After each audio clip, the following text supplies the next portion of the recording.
Hello everyone and welcome to the last game we'll be showing from round 2 of the Tata Steel Chess Tournament 2021. It's Polish number 1 young Krzysztof Duda versus Swedish number 1 Nils Axel Grandelius, and it's quite a brilliant attacking game.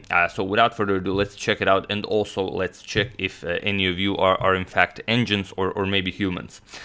You'll see what I mean by this. So Duda with the white pieces opens with c4. So the English opening is on the board. We have c5 and knight to f3. We have knight to c6 and b3 now. Knight to c3 is the top move that is played in this position. b3 somewhat rarer. White wants to fianchetto his dark square bishop as well as his light square bishop in the long run. We have e5 by black and bishop to b2. Now with a double attack on the e5 pawn, we have d6 defending it and knight to c3 now. We have g6. Grandelius also wants to fianchetto his dark square bishop, and g3 now. This light square bishop will now also be fianchettoed. So bishop to g7, bishop to g2, and now knight g to e7 here. Grandelius wants to castle. He wants to have nice support for his f5 pawn, and everything is going nicely for black. So we have castles, and now d3. Rook to b8, black wants to start expanding on the queen side, maybe with some a6, b5 moves, and also it's always a good idea to get the rook away from this a8 square if white fianchettos the bishop. So knight to e1, keeping an eye on that d5 square as white wants to get this knight over to d5. So bishop to e6 and knight to d5. It's not a problem, and this is a common theme if you are a beginner. It's always good to get your knight in that central square, because black either has to give up a bishop. You can never give up the knight, because if knight captures, then black just loses a piece. So the knight is actually perfectly fine there. You don't really have to worry about black capturing. So here queen to d7. Black is preparing this bishop to h3 move. Also a common theme when your opponent castles kingside, fianchettos the bishop. You want to remove it, because then you remove the light square bishop and the pawns are on light square, so there are holes on light squares which you can use to your advantage. So knight to c2, the knight is now coming to e3, and then adds additional support to the d5 knight. And now finally bishop to h3. So what do you do here? Queen to d2, you don't want to capture and then help the black queen to come to h3, or maybe you do. Duda doesn't want to do that. We have queen to d2, and now bishop captures on g2. So this is all very normal. King captures and f5 now. And interestingly, this has all been played before up until this point. Here, Duda plays b4, which is not a new move. New move comes now.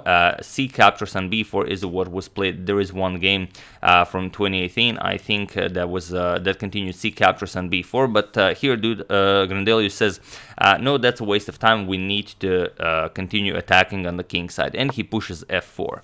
And it's only now, as of move 15, that we have a completely new game. So let's see how Duda reacts to this. Duda first captures on c5, B captures on c5, Nils recaptures, and now e4. And here this is a really interesting moment, because how do you continue here with white? It doesn't seem like there are all that many appealing moves. So here Duda says, all right, we're going to close up the center and we're going to deal with the king side next. There doesn't seem to be all that many things black can do to end the game immediately.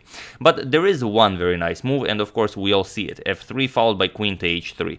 It doesn't work just yet, but it's it's a working concept. So here f3 with check, king to h1, and now you don't get anything by queen to h3 right away, because just rook to g1, you guard this square and it's not a problem. If, for example, your rook was on f5, then you could sacrifice the queen, king captures, and rook to h5 checkmate, but it's not. So instead, after king to h1, we have knight to d4, just centralizing the knight, and now knight captures on e7. Here, Grandelius could have first captured on d5 if he didn't want to move the queen from d7, because you kind of want your queen on d7, but he says, it's not a problem, I'm just going to bring her back to d7. So captures, and now knight to e3. The knight will now be able to help out with the defense of the king side, and queen back to d7. Again, eyeing that h3 square. We have bishop captures Nd4, we have e captures Nd4, and now knight to d5. And this is now a monster knight, which means that nothing can oppose it. Black doesn't have a light square bishop, this knight is on a light square, and if the knight wants to remain there for the rest of the game, the knight will remain there for the rest of the game. That's mostly how we define a monster knight here on this channel. And here we have rook b to e8, bringing the rook into the game. And this is a crucial move for this position because you want to get the rook to e5, h5, and then create some attacking chances here. So rook to g1. And now comes queen to g4. Here, if you go rook to e5 right away, white might even consider g4 to take away the h5 square from the black rook. So here, instead, after rook to g1, we have queen to g4. Grandelius says, nope, you're not pushing that g pawn. And here is basically the critical position of the game. So here, if you can test if you're a machine or if you're actually human. Try and find the only good move for white here. The only move that pretty much saves the game for white. While I give you a couple of seconds, so try to figure out which move I'm talking about.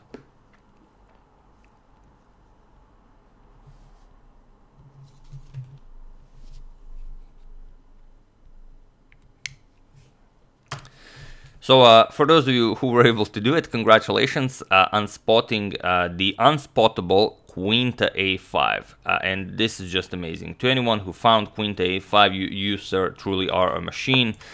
Because queen to a5 is so counterintuitive. You're getting attacked on the king side and you bring your queen all the way to the queen side. But now we're going to show why this works. Because after rook to e5, of course, with the idea of bringing the rook here, white first plays knight to f4, and now the reason why g5 doesn't work, if you play g5, then just queen to c7, and queen to c7, and this is now really crazy. G captures on f4.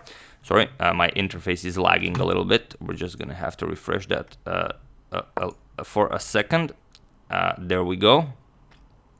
So queen a5, rook to a5, and now, like we said, knight to f4. And now the problem is g5 doesn't work because of queen to c7. And here, white successfully defended. Black has no way of continuing the attack. Rook h5 is no longer an option. And of course, if you capture this, then white is completely winning. The black queen has to move, and the white delivers checkmate.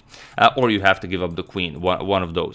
So the thing is, after this after this queen to a5 move, you're gonna play not g5 but rather rook captures on f4, and this is how white defends. G captures on f4, queen captures with the threat of rook h5, and then of course checkmate, or white will have to lose some serious material. Now queen to c7, and that's it. You've defended, and black doesn't have a good way of continuing this. You cannot go for this because the queen hangs, and other than that you don't have much. For example, if queen to h4 with the idea of rook h5, it doesn't help you all that much because the queen covers this square either way, and also it just loses material. Queen to b8 check. Now you cannot block with the bishop because the rook hangs, and if you go king to f7, then it's not a problem. Just rook to g3, and white is now, it's now white who's attacking. If rook to h5, just rook captures with check. Again, like we said, the queen covers the h2 square. It's not a problem. But this was the moment where it could have gone well for Duda. Well, in terms of not losing the game. But after queen to g4, Duda played queen to d1. He decided to defend differently, but now it doesn't really work. Rook to e5, knight to f4, everything the same like in the previous line, but now g5 by Grandelius, and now g5 definitely is an option because, well, what do you do here? You can't really move the knight. If you move the knight, again, you give up the e6 square for the rook, and then the rook can get into the game. For example, if the knight moves, let's say, knight back to d5, then you go rook to e6, and there's no defending this. It's just a very ugly position to play. Queen f1, rook to h6, and whatever you play here, it's just not good enough. There are no moves here. Whatever you play, you run into the exact same checkmate that we talked about. Let's say rook b1, as we said, there are no moves here. Queen to h5, threatening checkmate, and that's just it. Nothing to be done here. You have to start giving material, and it's just all over. Or you could play h3, but it doesn't really help you. Just captures, captures, and captures, and it's a similar checkmate because the g2 square is covered away from the white king. So after g5, now this doesn't work. So Duda tries h9, not h4. Duda tries h3, kicks away the queen. Now queen back to d7. And now, of course, while you could capture right away, not an option. First, queen captures on f3, because if you move the knight, again, like we said, queen captures on h3 is checkmate. So the knight, unfortunately, has to remain there. So here, queen captures on f3 by Duda. And now comes rook to e7. Again, you don't want to rush it with capturing. For example, captures, and that's a pretty mighty pawn chain in the center. White might double rooks here on the g file. Black is still, of course, better, but you don't want to allow any counter chances. So instead, rook to e7, just adding another defender to g7, and of course the knight still cannot move. Rook to g2. We have queen to c7, and now comes queen to h5. Again, it's interesting, if you go knight to d5 and go for an attack on the black queen, black of course happily trades because he also wins a piece. So now black is completely winning material wise.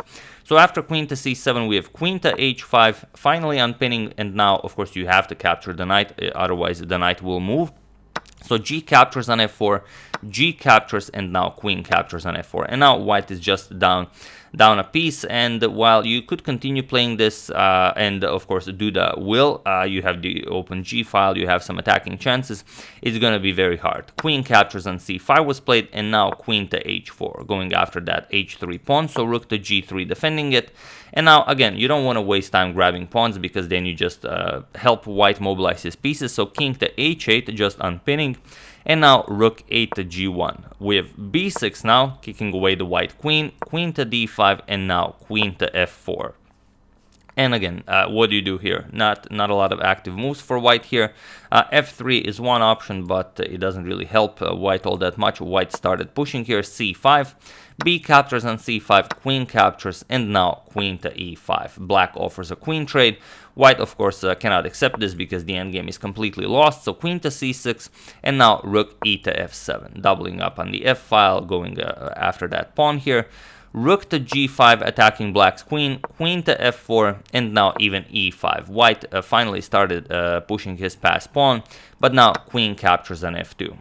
We have queen to e4, and here comes rook to e7, and it was in this position that young Krzysztof Duda resigned the game, and Nils Grandelius is victorious here. And by winning this game, Nils emerges as the sole leader after round 2. We're not going to be showing the standings. We're going to show the standings after round 3, like we said. But yeah, an excellent victory with the black pieces against Polish #1, young Krzysztof Duda. And here, you resign because you're just worse. I mean, you're down a piece and you don't really have anything. For example, e6, you can just trade queens. Queen f3 check, captures, and not much to be done here. If king h2, defending the pawn, just rook captures, everything's falling apart for white. So yeah, after rook to e7, Duda resigned, and a brilliant victory for Nils Grandelius. We'll see how long he can keep up this lead in the tournament, maybe even forever. We'll see how it goes. So yeah, that's the game. Hope you guys enjoyed it. I would like to thank Steven Toro, Mike Waldner, Finn and Jonah, Jenna Zolotar, and Chief Arbiter Lothar Schmidt. It's not actually this gentleman, as he's no longer alive, unfortunately, but you know, great pay honor to the legend himself. If you watch the Bobby Fischer saga on this channel, or some any other channel for that matter, and you know who Lothar Schmidt is, then you are doing well. If you haven't, I will even put a link to my entire Bobby Fischer saga in the description below, so you can check up on it and learn of this great legend that is Chief Arbiter Lothar Schmidt. So yeah, thank you everyone for the contributions. As usual, you can check 2 of my previous videos here. Thank you all for watching, and I will see you soon, continuing the coverage of the Tata Steel Chess Tournament, checking up on your wonderful suggestions, and whatever else happens in the chess world. So thank you all, I will see you soon, and have an excellent rest of your day.